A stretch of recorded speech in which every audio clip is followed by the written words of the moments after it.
We're just days away from what could be the turning point for the Battlefield franchise. After months of speculation, Insider Gaming and several reputable leakers have confirmed the official Battlefield 6 reveal is happening on July 31st, and following that, a massive open beta could be going live as early as August 4th, which is massive. It also wouldn't surprise me at all that this is real, because DICE and EA need to jump on the hype of the big reveal. This also isn't just another rumor floating around. This comes directly from the EA app itself, where the API has shown a build publication date set for August 4th. We also have a ton of details on the beta itself, including its classes, the maps, and so on. That's a strong indicator that Battlefield 6 will be playable by the public right after the reveal, and it's one of the biggest developments in this entire pre-launch cycle. Now, if you've been following Battlefield for any amount of time, you know how crucial the beta phase is. This isn't just about stress testing servers or showing off a new trailer, it's about proving to a very skeptical community that DICE and EA have actually learned from their past mistakes. Now, Battlefield 2042 left a mark, though not in the good way. The lack of a class system, messy gunplay, broken vehicles, map design that felt uninspired, all of that burned through whatever goodwill the series had left. So now with Battlefield 6, there's not just pressure to deliver something good, there's pressure to win back trust.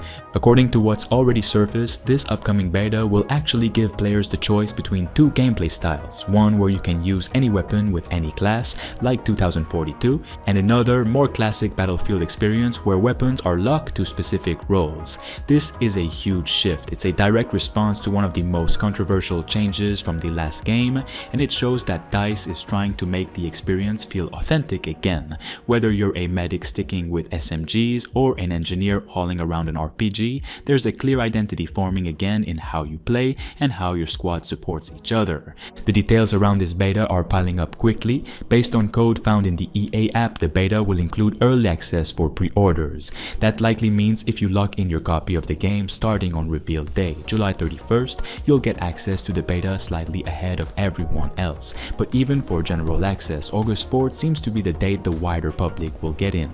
We've also seen confirmation that this beta will feature multiple playlist options, so players can choose whether they want the classic feel with weapons locked to roles or a more sandbox style build where weapon freedom is prioritized. There's reportedly going to be around 3 maps in that open beta, so it should be a good feel of how the game is, at least its multiplayer, because there's a campaign and a secret mode as well. From what we've been hearing and seeing in leaks and some extremely rough but real footage, Battlefield 6 is going back to modern warfare. That means tanks, drones, choppers, and infantry all colliding on massive destructible maps. The tone seems to be very much in line with Battlefield 3 or even Bad Company 2. We're talking urban combat with collapsing buildings, long-range engagements across highways and rooftops, and vehicles that actually serve tactical purposes, not just chaotic joyrides. The destruction tech has reportedly seen major upgrades. It's not just Levolution-style scripted events anymore. From what insiders are saying, we're looking at fully reactive destruction. That means if you blow out a wall, it crumbles realistically. If a tank shells a rooftop, the whole thing might collapse. It's a level of detail that Battlefield has always flirted with but never fully realized until maybe now. Another big feature reportedly coming is dynamic weather that impacts gameplay, sandstorms, torrential rain, fog, things that don't just look cinematic but actually change how you move, shoot, and coordinate. If you're sniping across a map and a storm rolls in, your visibility drops. That changes the fight immediately. It's that kind of emergent moment that Battlefield needs to recapture. But let's not get too comfortable yet, because at the end of the day, this is still EA, and no matter how exciting the beta or the trailers might be, we've been here before. Promises were made with Battlefield 2042 and most of them were broken. What started as a next-gen, reinvented Battlefield ended up being one of the most hollow launches in the series' history.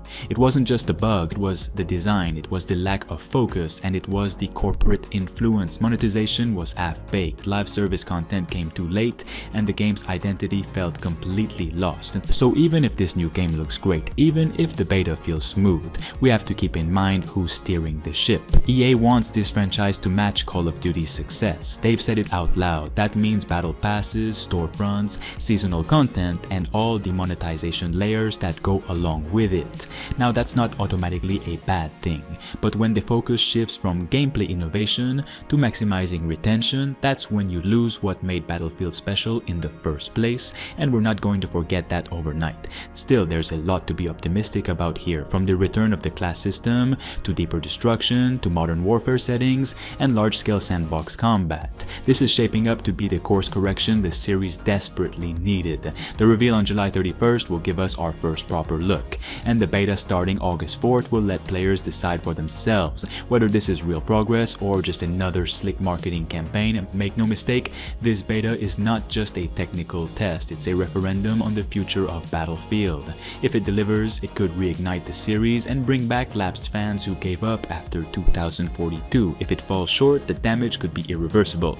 For now, all eyes are on the next few weeks. Battlefield 6 is coming, and this is the closest we've been in years to seeing the franchise return to its roots. The question is, will EA finally get out of its own way, or will it all come apart once again? We'll find out soon enough, based on all the leaks, backend data, and behind-the-scenes reports surfacing from trusted insiders. First of all, Battlefield 6 reportedly brings back squad cohesion as a core gameplay pillar.